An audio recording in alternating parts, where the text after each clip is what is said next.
It's about to go down with Marc and Cathey, a live coaching show about dropping ideas. Marc and Cathey coach and have conversations with brilliant idea creators who are reimagining the world through the expression of their words, thoughts, and actions. Hey, everybody. I am Cathey Armias. And I am Mark Williams, and welcome to another episode of It's About to Go Down. We are joined today by the Scott Mason. This man's got so much energy. You better just hold on to your seats and wait for all of this energy to hit you in your face. Your mind is going to be blown by a gentleman who calls himself the Myth Slayer. He is a speaker. He is a transformational coach. He is an author. He is a podcaster. And he is the one who's going to be steering this conversation today around this idea, around how we can monetize and magnetize our professional freedom. I love that. Mr. Myth Slayer, Scott Mason, talk to us about this whole idea about monetizing and magnetizing our professional freedom.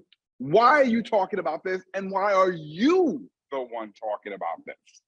Boom. First of all, I got to just start by saying, Mark, you talk about me having energy, and then you come on Right? all low energy. Like, come on. You got look, I got to slay a myth inside of you that I could ever have that He's level got you, of Mark. energy. He's got your number. Thank you for that wonderful introduction. I am just so happy to be here with you and Cathey today, Mark. It's just wonderful.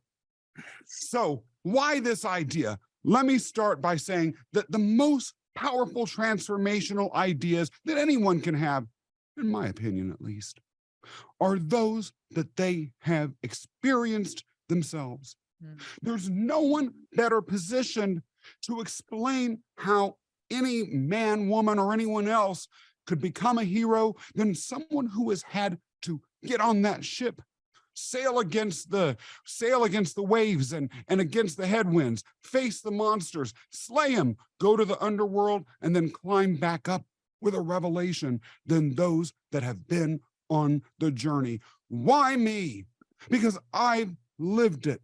I've lived decades. And I'll be frank with y'all, wasted years of my life living out an experience professionally that was tantamount to just being in chains and psychologically miserable. I made it out. I swam through the waters. I've crawled out and I've made it through, and I'm living that life. I like it so much. I want others to experience it. And I know what it feels like to be on the other side of the shore. And that, my friend, that's why me. Nice. And I was going to ask you about the whole Myth Slayer, but I mean, it's clear somebody Teeing up the myths and slaying them. God, I love this. I absolutely love what you said and how you know, the base of this entire conversation is like that people are going to have their best ideas. They're going to have their best work, their best success with things that they've experienced. And you have experienced both sides of this. And it's so cool that you're helping other people. So where do we start? Like, where do we start in this process with this idea? I think that one of the things that is worth perhaps discussing is how exactly do we get folks to understand, if it is a concept that's alien to them, what professional freedom is, and then how they could begin to utilize the slaying of myths to help them get there.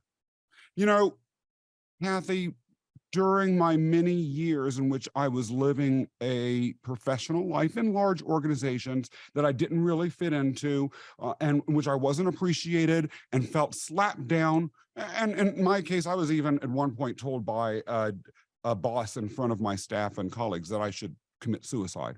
Mm. That there was a possibility that I could live a life that was free. I was so deep in the dungeon. I was so far down in Tartarus that I couldn't even imagine that there was an upper world. And so people out there, I suspect, may not be able to imagine it. Mm. How do I get them to a place? How can we get them to a place in which they begin to imagine? How can you see light? You've forgotten what it looks like. Wow, that's deep. Mm-hmm. My wondering already is, and I don't even know how we answer this question, how many people out there can relate to being in a place that deep? What has been your experience? What has been your observations? Because I know, as you said, you want to be able to help a lot of people. And from knowing you, you've helped a lot of people. Wow. So how common is it to be that deep? I have to believe that on some level it's quite common. And there's two reasons for this. One of which is more data centered, one of which is more personal. So let's start with the data, because the data is a little bit more boring. The data says that since the pandemic, this is being recorded in December of 2022. And one of the big employment phenomena that has occurred this year has been the Great Resignation, people quitting left and right.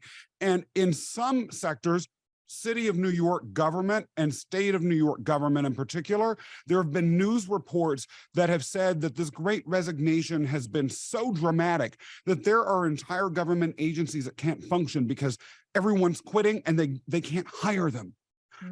The shifts in workplace expectations with regards to salary, working from home, and treatment by leadership have shifted so much that unless organizations are extraordinarily fleet-footed, they may not be able to keep up. Well, why are they not being able to keep up? It's a supply issue. The supply of available workers are running everywhere as much as they can. Then you had phenomena like on TikTok where people were celebrating their resignations and saying goodbye to abusive bosses, a lot of times without anywhere to go. And so that says to me from a purely data perspective that this is a problem. The other thing that I will say that's more personal is it's my tendency to believe, and I would be curious as to both of your thoughts about this, frankly. If one person experienced it, zillions of people experienced it. As narcissistic as any of us might be, the cold reality is that none of us are all that special. All of us have been through things that other people have been through. And I'll just share a brief story that says the extremity of this. I worked for New York City government for nearly 20 years. And I had a meeting one day at around 7 in the morning. And after that morning meeting was over, I went to get to a diner across the street here in New York City to get some breakfast. And as my feet were about to step into the sidewalk because the light had turned green, I looked to my right, and there on the curb was one of those steel morning coffee stalls where it was on wheels like a truck. And a man was inside. He was there every morning with a huge smile on his face, handing a woman on the sidewalk a cup of coffee in exchange for 75 cents. And Cathey and Marc,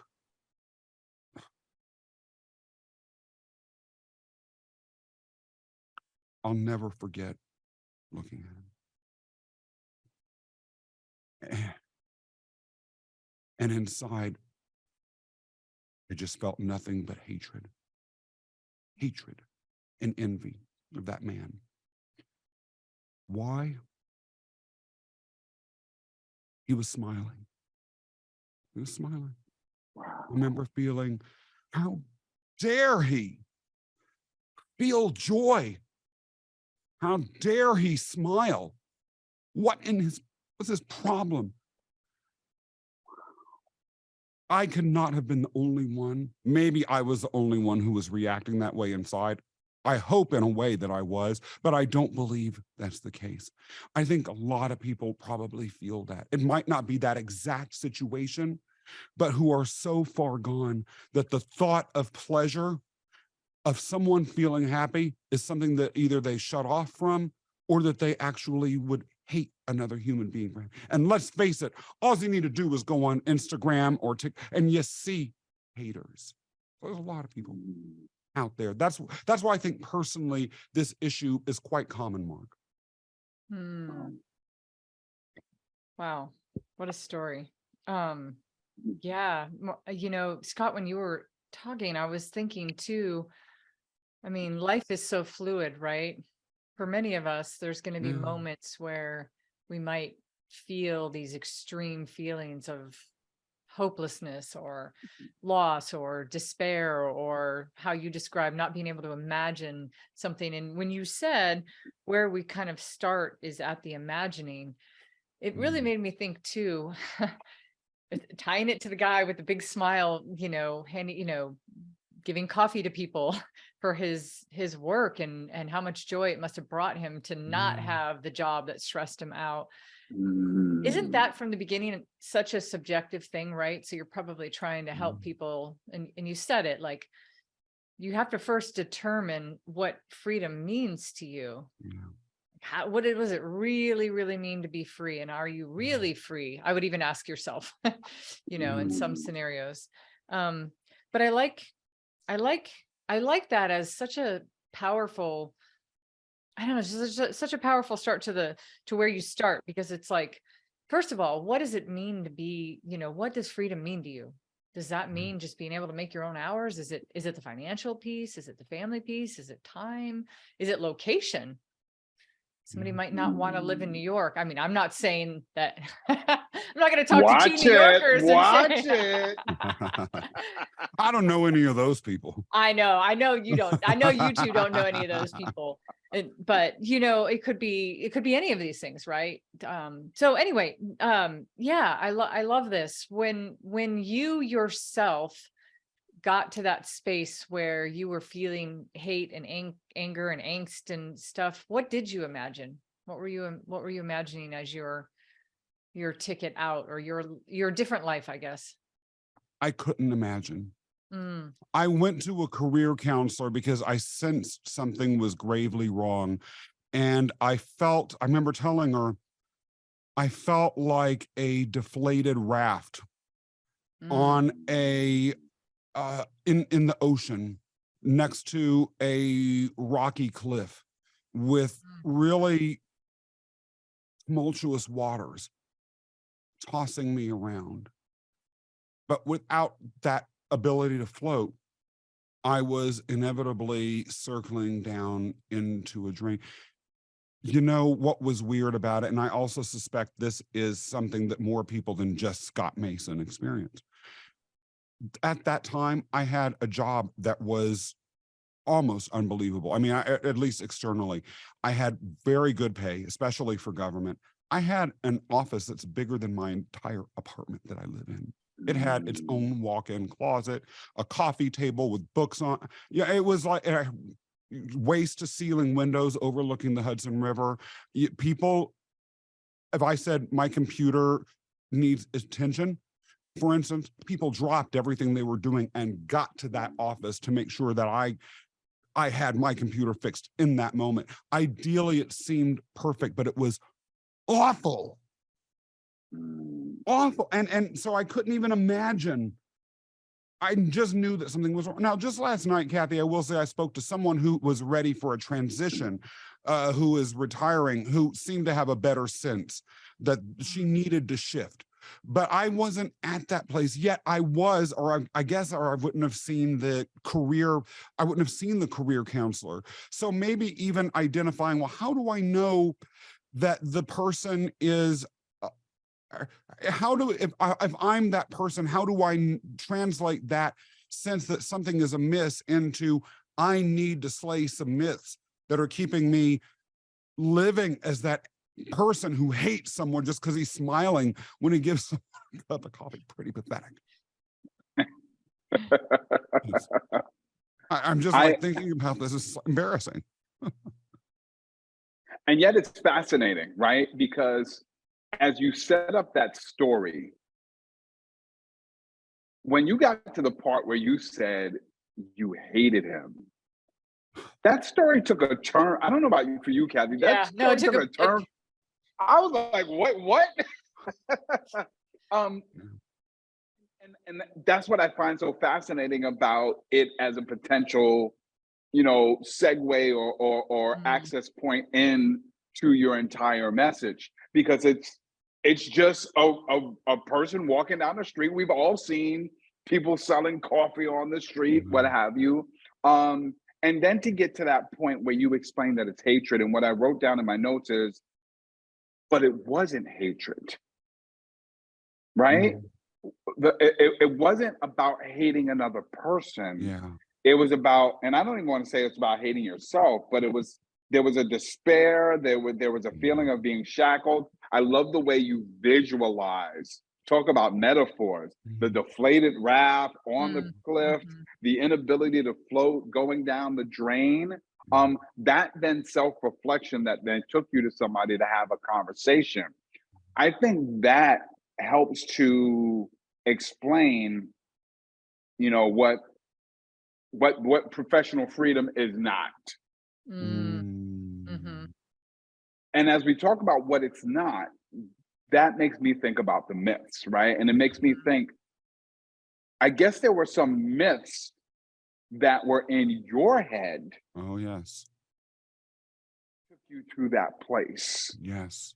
And I'm curious about what those myths, as the myth slayer, what were those particular myths that people who are feeling that same way need to be aware of?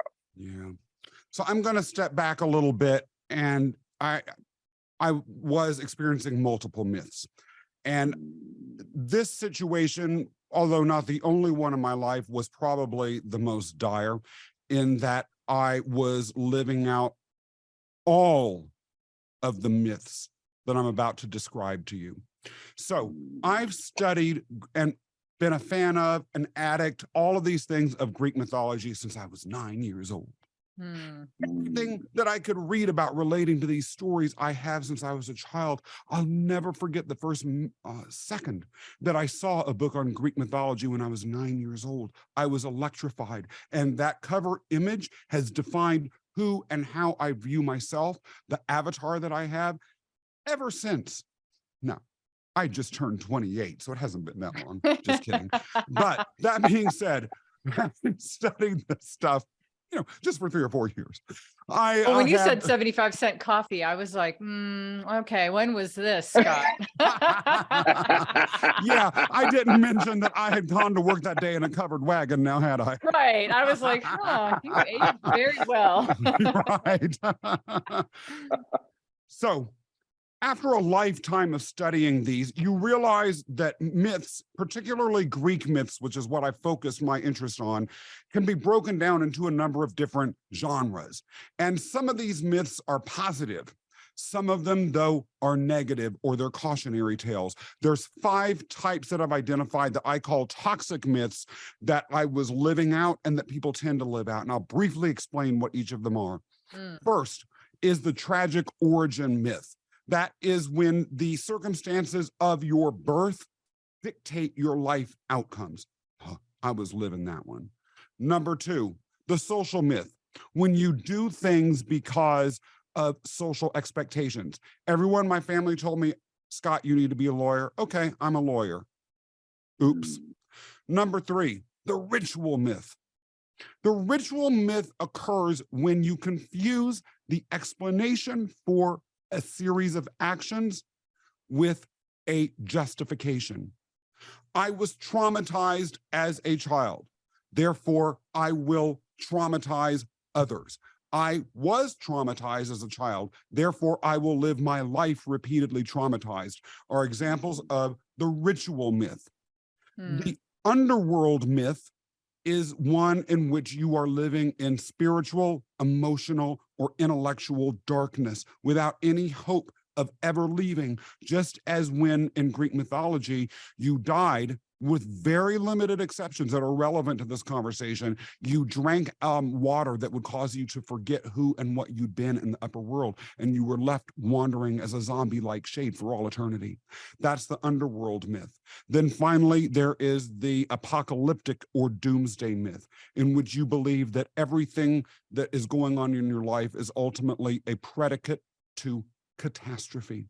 So I was living out all 5 toxic myths, and I had to slay them in order for me to begin to write better myths and to understand how one could arrive at a positive myth and the roles that one needed to play in life in order to have that positive myth.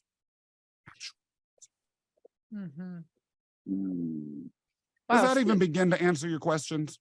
Oh yeah, it's super fascinating. Yeah. You know, Scott, that I love that you use Greek mythology as the backdrop, and I love that you've been a fan since you were 9, and just 20, 20 something short years. It's like Thank you. 19, right? 19 years, not even 20. Yeah, you're 28, right? Total, not a day over. You look that way. Five myths that you just mentioned, these toxic myths, they're great because they're like themed, right? Yeah. I wonder if people start thinking about very specific things that they like, is that helpful for them to think about something specific and then try to group it into some theme, right? Like, I'm the middle sister, I'm the middle sibling, I don't have the I wasn't the first one to get everything, and I wasn't the baby, I was the one in the middle, or what, whatever the circumstance. Yeah, it is interesting. When I work with clients, the very first exercise that I have them do is to read about these myths. There's a little book that I have that explains what they are. Yeah. And I have them write out myths and then attempt the toxic myths that are governing their own experience, and then have them tie into the toxic myths. Now, most clients get into that quite quickly. There are some that have problems making the conceptual leap. And a lot of times the challenge then is figuring out, well, is that because you're blocking your own understanding of what the myth is because you want to hold on to it, or is it because you're not getting what I'm saying? Either of those are possibilities, and as you can imagine, either of those create wonderful opportunities for me to grow, change, and shift in my profession. I got a question for the people who difficulty understanding the concepts. And not necessarily because they're blocking anything, but just because they're struggling to understand what you mean, and they don't have the documentation that you probably share with them up front. Yeah. I'm talking about the audience that's sitting in front of you as you are standing on the red circle for your TED Talk, right? Yeah, yeah. How do you explain the concept for those who don't get it? What a great question.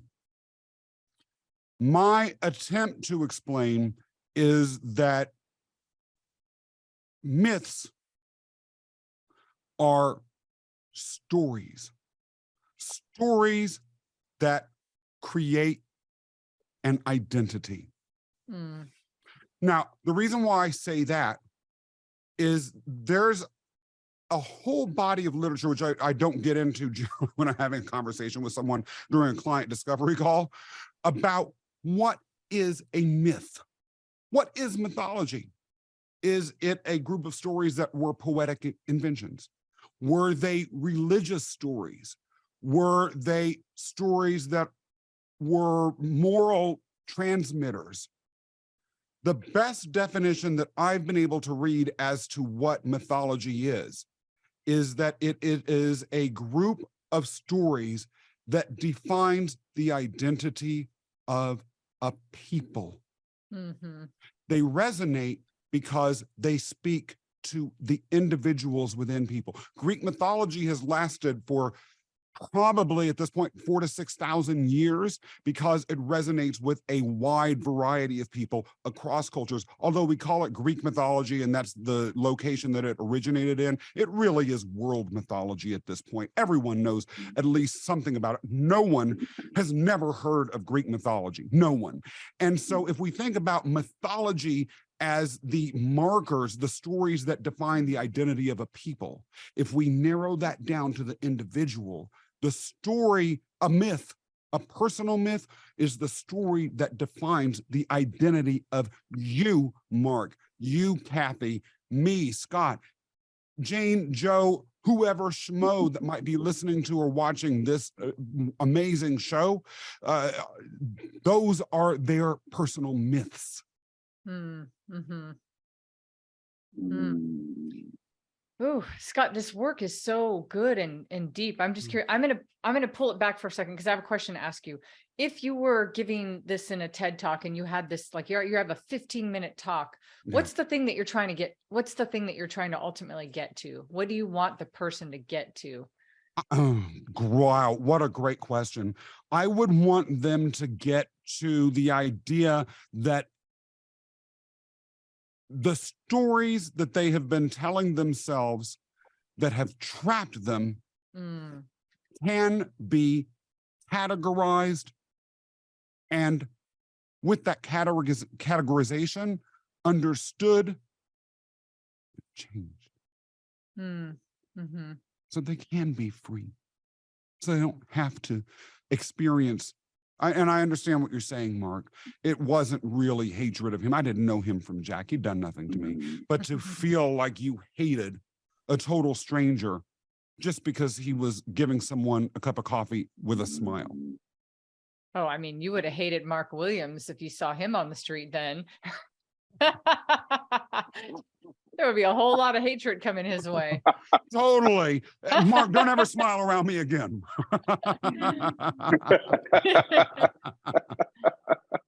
I love, Mark, I don't know about you, but I love this idea of, because I think it's such everybody in the entire world, even taking kids, like go down to a level where kids actually probably believe in myths. Like it starts at childhood, right? You believe something about yourself. You believe it. Sometimes you believe great things about yourself and then it gets squashed somehow. And then you have these bad toxic myths. And I'm guessing over time, they can shift and they can change. I feel like, yes, Scott, the first thing is even just being aware that your identity is closely related to the stories that you tell yourself. Yeah. And just even knowing that, which is very clear to you, but not very clear to the everyday person that's living their life going, my job is great. I have my life should be great. Why do I feel so miserable? Well, it's a good point, because look at how long it took us to drill down that sentence during this conversation. Yep. Right. That's a great point, Scott. That's a really great point. That's a really great point. It also reminds me of this. And Cathey, you and I talk a lot about storytelling. We've talked to a lot of people about storytelling. This line that myths are stories that create an identity really resonated with me, because people tell stories all the time. And sometimes we tell stories to entertain, or sometimes we tell stories to educate and share a lesson, for other, or a moral. But thinking about your own personal stories and how they have shaped your identity. And then the next level of thinking about the stories that you've been telling yourself or telling other people that have, and I'm going to use this language that you used earlier, Scott, that have trapped you. Yeah. I'm very intrigued by that. Getting people to think of the stories that they have told that have trapped them. And this is so related to the question that you phrased earlier, Cathey, which is, what does it mean to be free? Are you free? And then I wrote down, what are the myths about yourself that are keeping you from being free?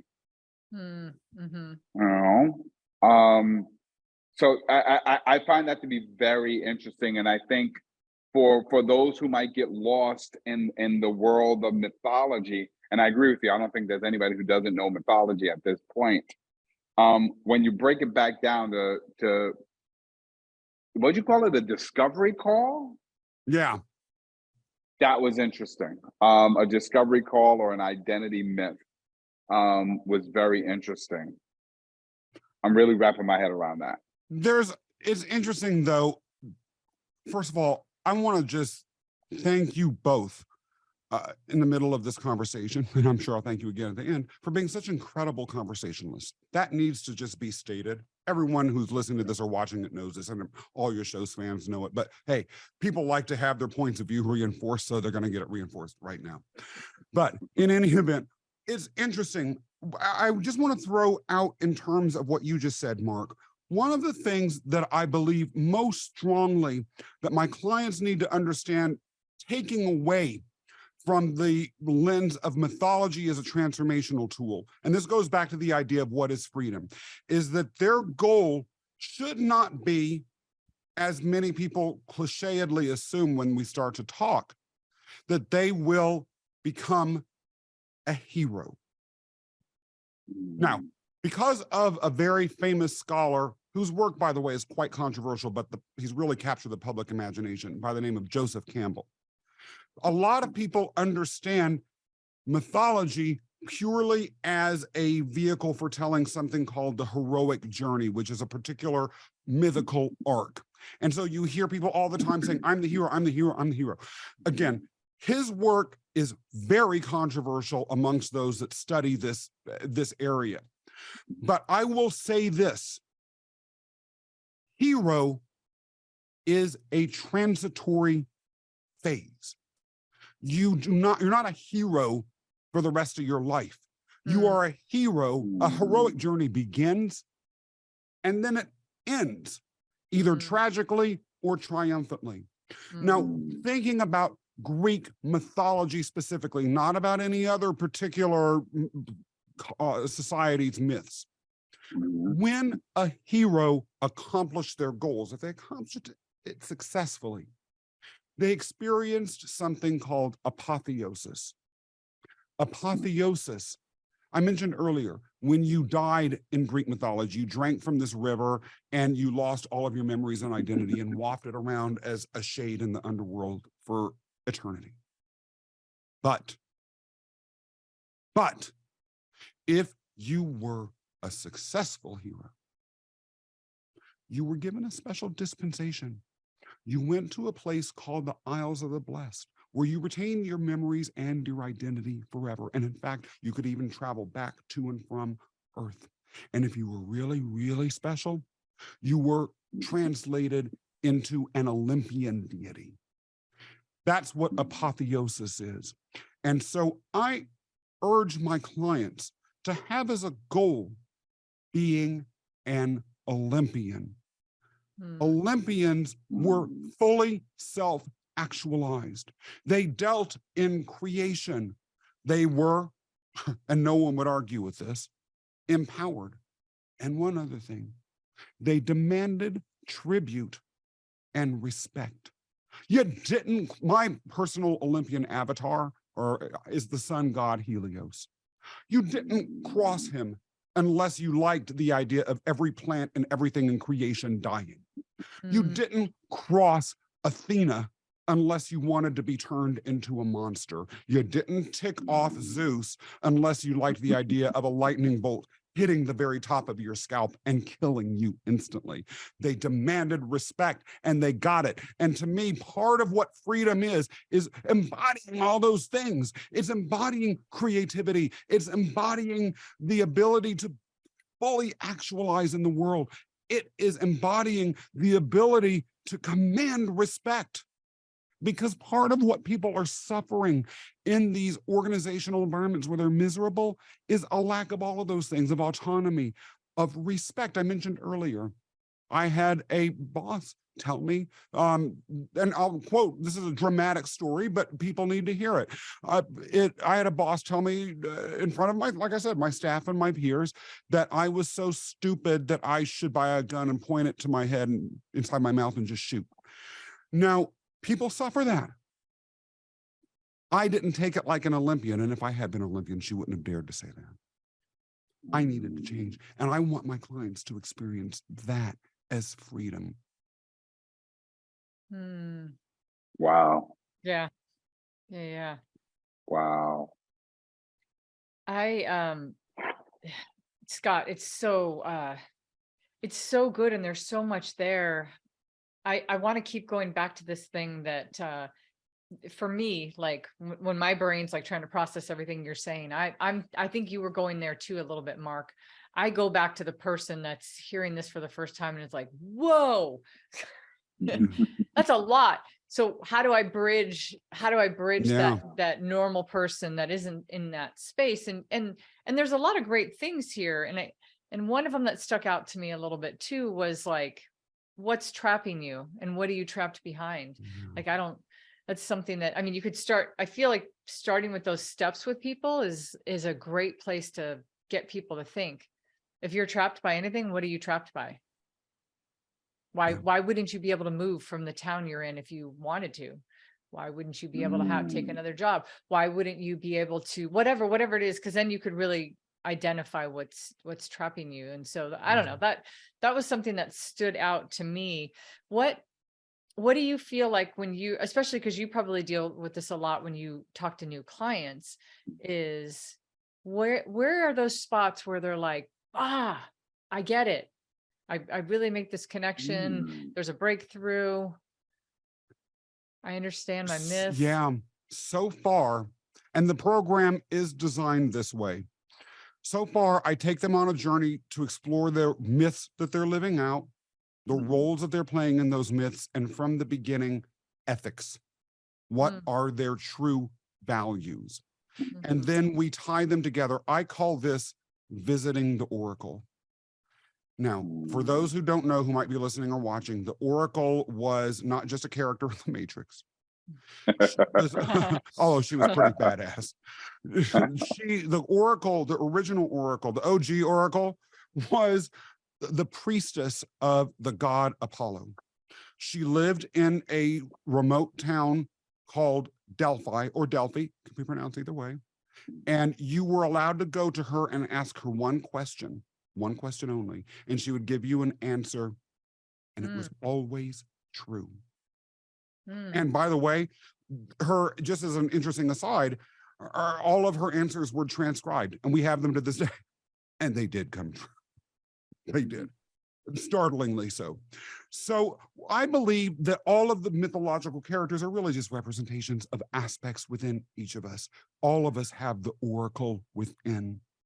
And so I have the clients go through a multi-step process in which they integrate the myths that they're telling themselves with their values so that they can let that Oracle speak to them. And then when the Oracle speaks, they begin to understand their mission. We work to tighten that. And that is my way of answering your question. The aha moment happens when the Oracle is spoken.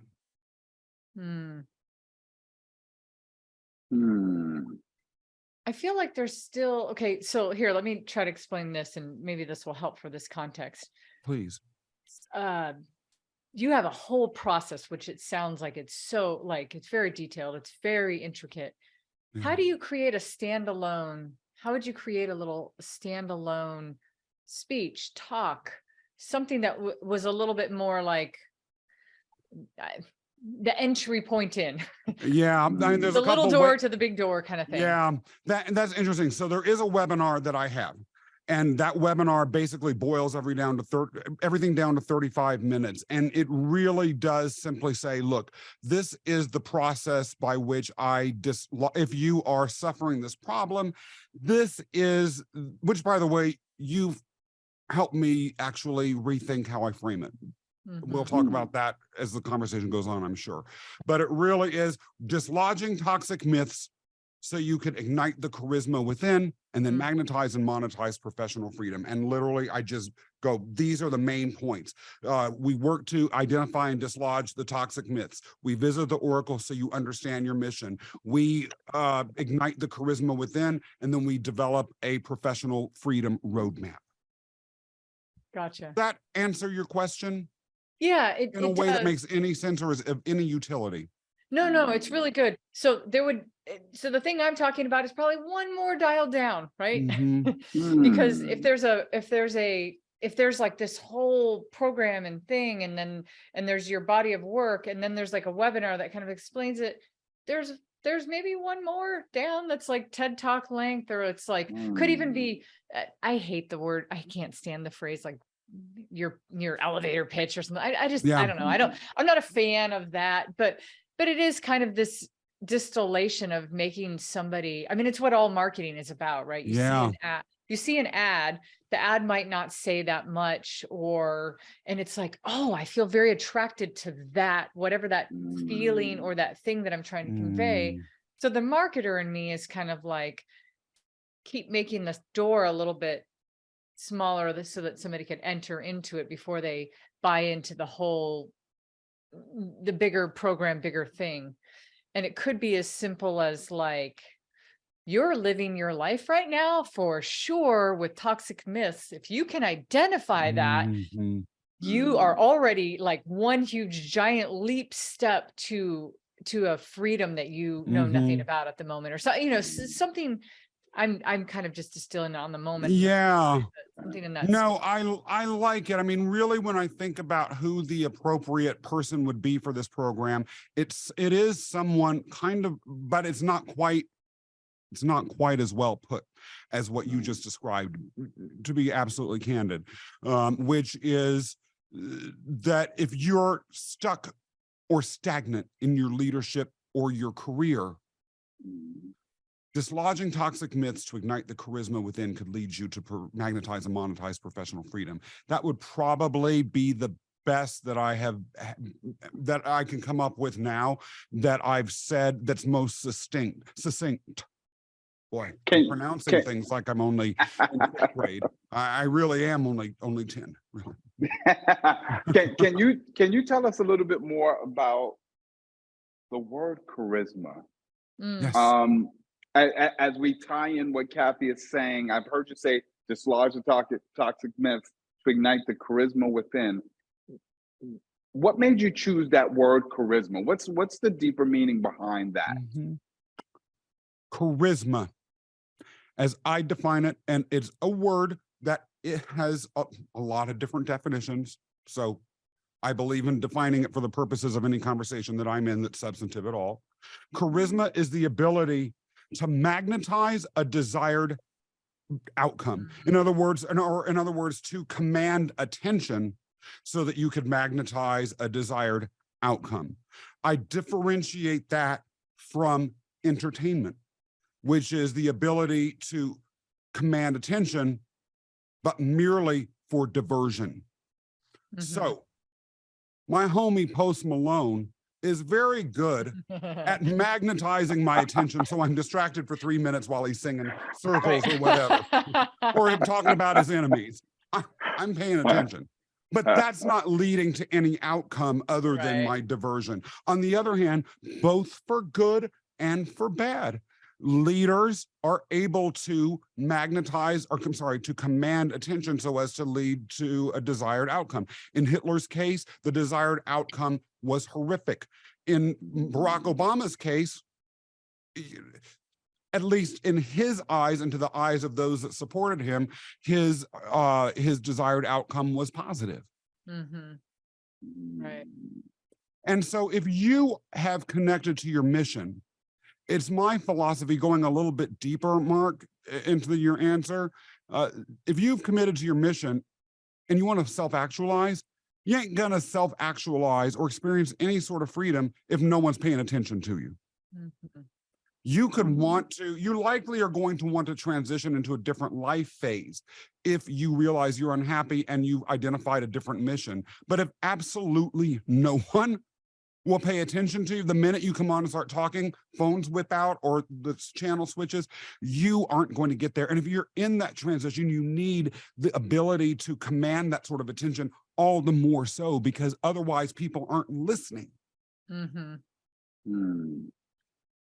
And that is the best description of charisma I've ever freaking heard in my life. Oh, I am hold serious, on to Scott. it for dear life.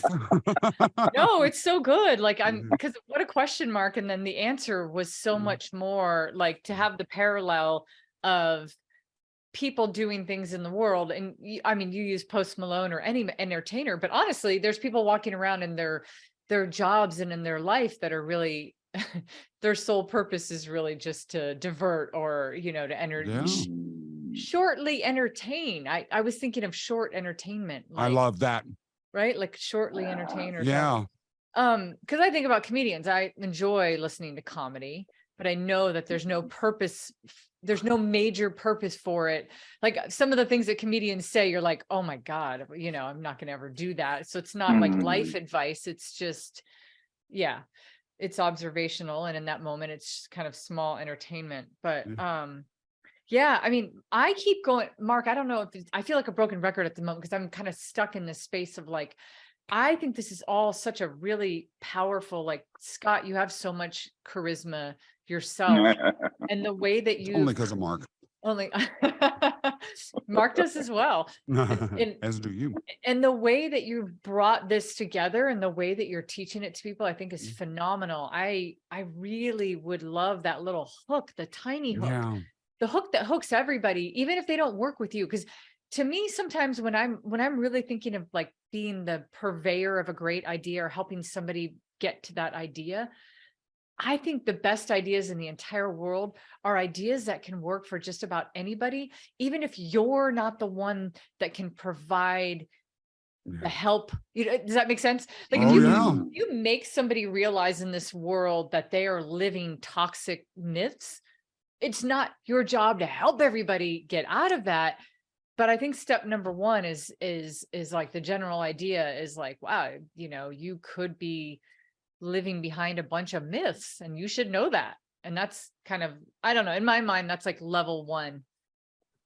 I appreciate Cathey, that. Yeah. Thank you. Yeah. Go ahead, Mark. Cathey, I was going to say, side note, what you just said made me think of SMART goals, right? Yeah. Because I mean, maybe I haven't done my research, but I couldn't tell you if you put me on the spot who actually came up with the whole concept, right? But it was so unintended smart that everybody and anybody is teaching that concept. Can use it right? or understand it. Yeah. Right. And, Well, and there's Cathey, oh, sorry, Mark. I was gonna say there's things in that, even in that concept that were so specific, which is, again, that's like level two. When Scott starts getting to the next level, when you start taking the acronym of SMART and you're like specific, measurable, attainable, you start going down the list, you're like, oh, that's why it's better than just goals. And so he might, and that might be the thing too, is like, we're talking about myths and there might be myths, but then he's specifically talking about like toxic myths or, I don't know, that's kind of where my brain goes is that there's this concept and everybody might be suffering from this. And as a great idea for the world, we should all at least be aware of that. Well, that's why, Cathey, and I knew you were going there. And that's why I was picking up on word choice. I'm always curious about word choice. And that's why I asked you about charisma.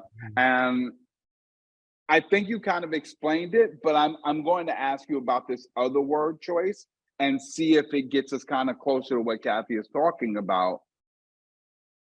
Magnetize. Monetize, I get.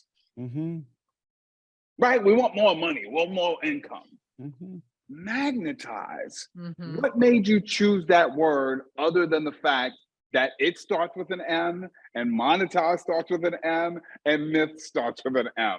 What made you choose magnetize? Why is that such an important word for people to get when it comes to your idea? Again, I'm going to answer with a story. I'll try and keep it brief. We love that. Brief or a story? Story. A brief story. Story. Just keep it short, Mason. You've talked too much. Scott, we would prefer long data, uninteresting. Okay, let me just start reading from my spreadsheet. Heaven, right? Yeah, exactly. So, magnetize. You know, for a long time, while I was living out the darkest chapters of my toxic myths, I believed that the universe was neutral at best, but more likely hostile, throwing bricks at me in particular, probably everyone else, whenever possible, and obstacles. And that the surest way to make sure that something didn't happen was to actually wish for it. And that the best way to experience obstacles was to attempt to go for something.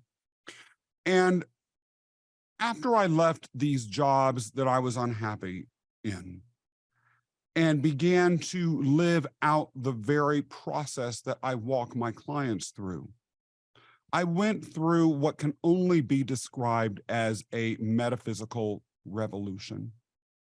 And that revolution manifested itself by the fact that as I aligned more and more closely with my own inner Olympian, opportunities, people, events, all attracted themselves to me.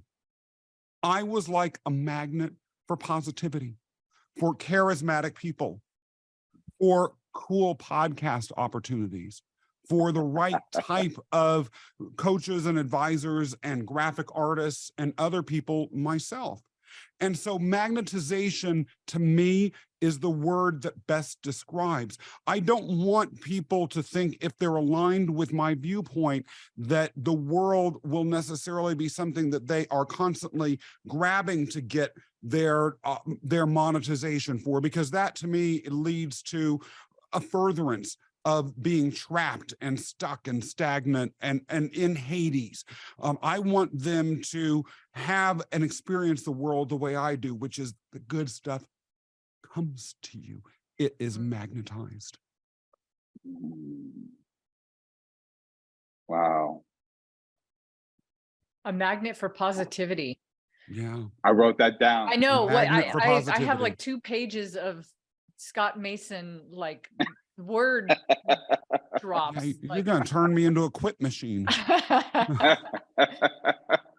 And I thought I think had a whole basket full with these gods. I just toss out little I- descriptions of people too, but this stuff is good. I think you've quipped a lot of stuff here, Scott. This is really great. Mark and I we're over here always writing stuff down. Writing down. Yeah. I wrote that down as well. Becoming a magnet I wrote become a magnet for positive forces. Yeah. Or a magnet for positivity. And it made me think about how are you attracting those things in your life, Yeah, right? I thought that too. Right? The job, the coaches, the mentors, the significant others, the friends, the guides. Like, how do you do that? And how important is that in terms of your mythological journey? Cathey, my question is to you. Mm-hmm. This concept of being a magnet for positivity. I know you wrote it down. How does that process for you? Because you were talking about earlier how you were, just trying to get it to that small door. Yeah, get the small door so that people could walk through and understand. Because Scott, you're like, again, the wealth of what's behind some of your doors is very expansive. It's a lot. It's great. I love the magnetism piece, and you're right. What I loved about and why I wrote it down is, Scott, you said something that really made me think about who I am in other parts of my life. For instance, you mentioned something about once you kind of realize the toxic the toxic myths that you're living out. Yeah. And then you kind of have something that you're going for. You say you're working with your clients. I think many times, and you can see this in professional athletes, you can see this in people that maybe musicians, entertainers, or anybody that's achieved a grand amount of success. They really can't point to they can't say, hey, this was like step A, B, C, and D. But what they can point to is the thing that you kind of described, which was like, when I focus on something and I'm doing this work and I'm heading this direction, the downfall, if you will, not actual downfall, but what the collateral, awesomeness of what happened is of this work over here is the magnet of positivity, which it's like, oh, all these things happen. I was able to do this. I was able to do that. That happened. I met this person. I'm on this podcast. I'm doing this thing. How would you ever explain that? You couldn't. You could only do it because you were creating a force that was away from the toxic, myth. Yeah. And what came from that was, the byproduct of that was all this other stuff. That's where my brain's going with it, Mark. And I think, I think the big thing that I was trying to get Scott to get down to, and what I would love to see this idea boil down to is like that thing that somebody listening to Scott for 5 minutes could go, oh my gosh, boom, he blew my mind up. I need to know more. I need to walk through door number 2. I need to walk through door number 3. I need to I want to hear him talk more and more and more. I want to discover all of these, concepts and principles he's talking about. Well, I'll tell you this much, Scott. If based on what Cathey said, there are a group of people thinking about how do I attract, we'll call them the right people, whatever that means. How do I attract the right opportunities? How do I attract the right situations? Yeah, you've got my ears perked up. Right.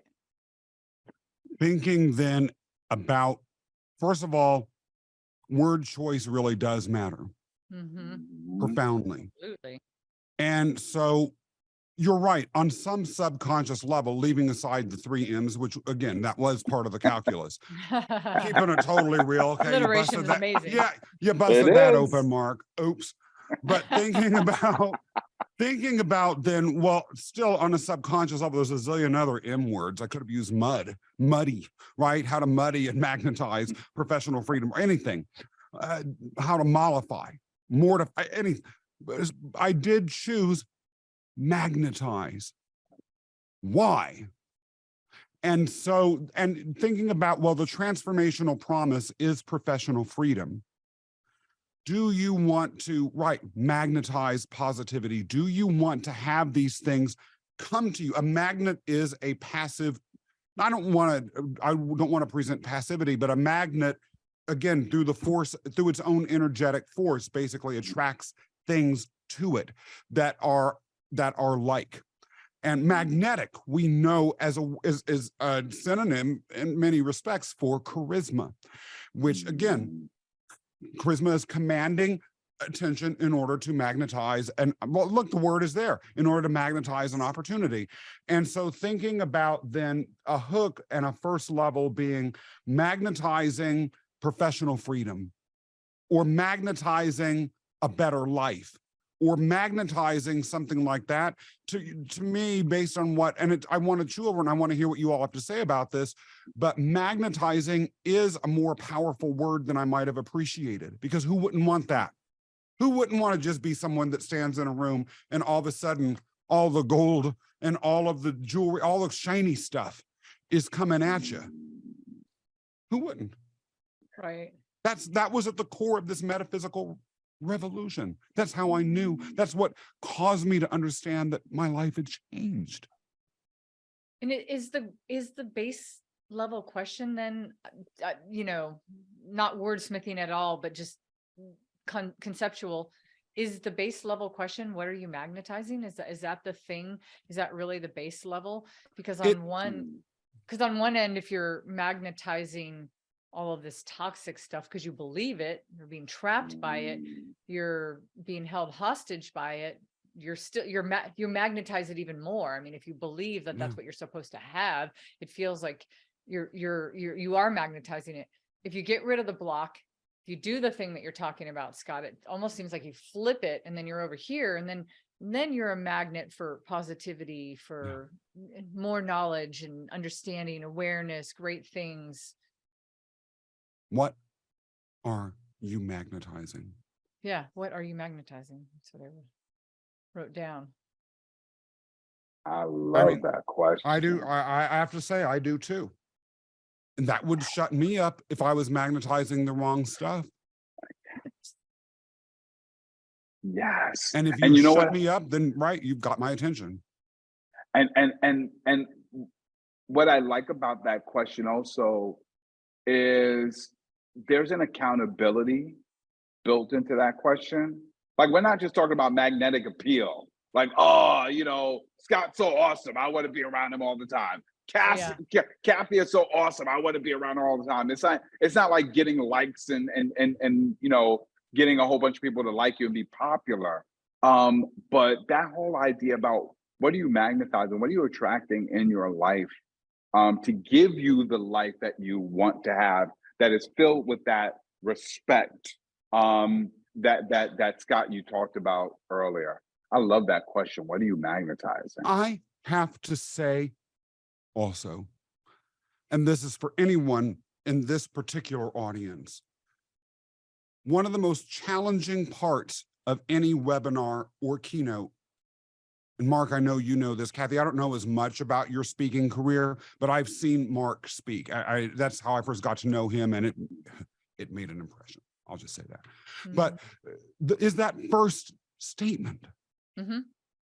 And so you're right. This is the intro. What are you magnetizing? Yeah. And then mic drop as that audience processes it. Yeah, totally. Like leave that space. I could see you, if that was opening line, leave like a really extra long, extra uncomfortable for the audience, not for you so much, but space to let people process that and really think about it. Yeah. And then I could see you explaining the two different sides of the coin. On this side, you could be absolutely magnetizing, much to your despair, all of these things that you might believe that are toxic myths. But if you're magnetizing something good, so it's a powerful force, whether it's for bad or for good, it's super powerful. And you want to be on the good side of that. So I could see you easily just getting to people, like just quickly getting right to the heart of the matter, getting people on the same page with you, so that then they want to keep going with that. Like, okay, like, awesome. Tell me more. Like, how do I, like, if I'm magnetizing the wrong things and there's this, okay. And then Scott, you're kind of like, well, then there's this whole thing. Like there's a whole Greek mythology and there's like 5 toxic, there's so much more behind that. But the level 1 question is just that thing that we could all understand without any explanation. Yeah. And I got to tell you, as somebody, you talk about being an educator and an English teacher, there definitely was a year or two where I taught mythology. I think I actually had to teach it to 10th graders. And what fascinates me about this question as well, and the whole idea is, when I often think about mythology, I think about fate. Things happen to you by fate. But this concept is not about fate. It's not. It's about controlling that destiny. And part of it is about, again, taking accountability, not for what is coming into your life, but for what you are magnetizing into your life. So I just really wanted to emphasize that accountability part, because I think that's a part of the transformation for anybody in the audience. If we often think that life is just happening to me, like, I just have a screwed up life. Like, why doesn't things work out for me like they work out for Cathey? She's so lucky. The gods are on her side, right? And if you go into that, then there's nothing you can do about it. But this whole idea that you've turned it around is That's the doomsday one, by the way. I'm getting good at this, Scott. I love that you remembered it. It is. I was thinking that exact I'm thing. a good student. Or even the tragic origin when you think about it. That's true too. Depending on, yep. Yeah, but the That's other very thing, fatalistic. I know. Thank you, Mark. yeah, and it is interesting though, because when you think about it, and there's been some great scholarship. There's an author, a Harvard mythologist by the name of Gregory Nagy, who's written extensively about this. The fundamental meta view of the heroic narrative is that the hero makes a choice. Mhm. They decide. For instance, in the myth of Hercules, what happens is he's banished to the wilderness because he's strong and violent and all this sort of stuff. And then two spirits appear out of the woods, and they asked him whether he would like to live a life that is easy but prosperous, or glorious but full of struggle. And he chooses the latter. Then the spirits disappear. And of course, as people who know Greek mythology may know, Hercules then went through 12 labors before he was able to experience his own apotheosis. He made a choice. The same with almost all of the major heroes, Achilles on down. There is some sort of prophecy that they have to choose to act upon. So accountability is within the mythology, within the mythological system. But it is interesting, people tend to view the myths as propagating this passive view. So perhaps even another twist that could bring into this, because I'm all about surprises, is making sure that people understand that the idea that the fates will just toss a dice and you are this, that, and the other, that is a toxic myth, and it isn't even supported by the Greeks themselves. It is the underworld myth, or the doomsday myth, or all of these myths almost. Wow. I just wrote down that life is not attracted to you, but you attract life. Yeah. Yeah. Wow. Yeah. You just dispelled the myth about what people think about mythology. Nice. Now that's meta. That's meta. Yep. That's incestuous. That's like, yeah. Well, as we kind of, it's so funny. I think you said it at some point, Scott, and this, to me, this is the beauty of what Mark and I do for, with many people and for a living and on the show. And this is why our show is like kind of pulling back the curtain and going, these are the kind of the exact conversations that we have with people, even when they already have a fully played out, they might have a book already, they might have they might already be teaching it. We get to sit and have these conversations with people that are like, well, how would you bring it to the world? Like, how would you best, talk about this idea? And so I love the conversation that we went through, and this is not abnormal by any means, that it could take an entire conversation to get to something so simple, but yet so powerful. Here's a little nugget to throw at you, Miss Cathey. All right, I'm accepting nuggets. You've just dislodged a toxic myth, the ritual myth.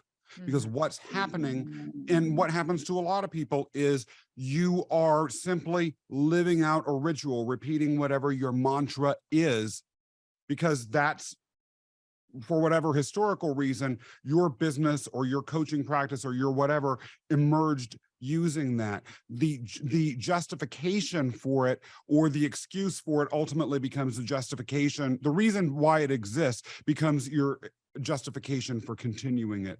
In order to break out of the toxic myth, then, of the ritual, one needs to be able to ask those questions. Why are you engaging in this particular ritual? It may have originated for XYZ reason, but today's a different day. Get it together. Awesome. Burn your offering somewhere else, please. Mark, did you hear that? I just got to tell you, I got 2 points. If we're counting, you got points, check, I got 2, check, just check twice. Plus. Want to let you know that. And a smiley face. And an A+. And no, I'm just kidding. Yeah. So Scott, I'm curious, we've had this conversation. We went we went in so many cool places. You kind of dropped so much knowledge on us. I love the 5 toxic myths. I know what will be going through my mind as I navigate my world around me, in the upcoming days, weeks. I'll be thinking like, what myth am I trapped behind right now on this? Like, what am I doing here? And then I'll be thinking about that question. What am I magnetizing in my life right now? Yeah. Am I magnetizing this? Is it good? Is that what I want? Is that, but how has this, since we've started talking, how has your idea evolved or changed in your own mind? I could say a lot. First of all, thinking conceptually about that first level question from a long-term strategic perspective and a business building perspective, really even having that question out there is perhaps the most profound of them all. I am many things. Am I a marketer? No, with a thunderbolt. So No. So let's just get that out there. And that itself is transformative and something that's helpful to think about. Number one. Number two, the power of deep diving into questions and seemingly tying in questions that might be disparate, like what is charisma, into a deeper theme. Then number three, again, examining language. We choose things for a reason. As often as not, these reasons have a surface rationalization, but a deeper subconscious, beneath the waters, icebergish reason for existing. And what you all did was reminded me with regards to one word. And interestingly enough, when it's come to my pitching and my thinking about the program, magnetizing has been a word that's been sublimated. So what you did was you dislodged a toxic myth about the word magnetism itself. Magnetism went from Hades to Mount Olympus. Mark, you just got a big old check for that. I'm going to tell you that. That was your check. We're going to take both parts of the check because I asked about the word and then you came up with the question. So there's got to be a myth about 2 tag team gods and goddesses. Yeah. How do Mark and I fall into that? Because we're the Wonder Twin powers, right? We activate. I'm seeing some Artemis and Apollo here. Oh, there were Artemis and twin Apollo. gods, and I'm seeing a little bit of a pantheon on this call. So look at. Yeah. Okay. Yeah. Oh no, this was so great, Scott. Thank you. Wow, that is probably the best summary of what you have taken away and how it's kind of evolved and changed in your mind. And I think that I cannot wait to see how you evolve and grow that smaller door, as I kind of called it. I can't wait to see how that question creates a very powerful place in what you do. I think it's going to show up phenomenally in your work. I will say one last little thing today, and I'll try and make it epic.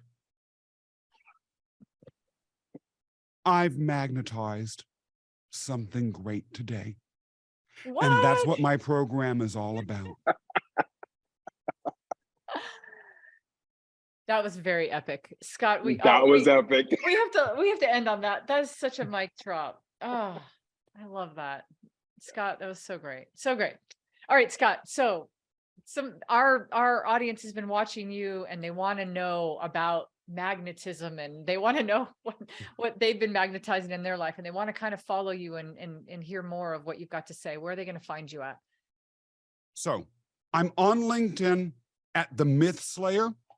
That's my handle, not Scott Mason, The Myth Slayer, one word.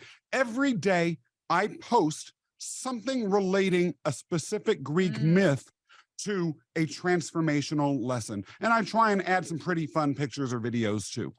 So on LinkedIn, you'll see it at the handle that I just gave you. On Instagram, it's s.scott freedom_mason. My website is myfreedomrocks.com because freedom does rock. Freedom does rock. Oh, love that. Nice. Awesome. Put that on a shirt. Yeah, no Hey, kidding. My hey. freedom rocks. And yours should too. That should be in there, like right under, right? Little thing.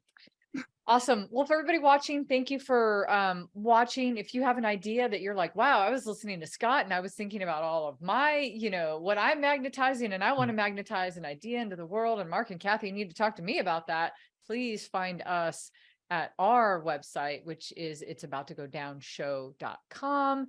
Or if you know somebody that should be talking to us, we'd love to have you on the show. Scott, I love what you said.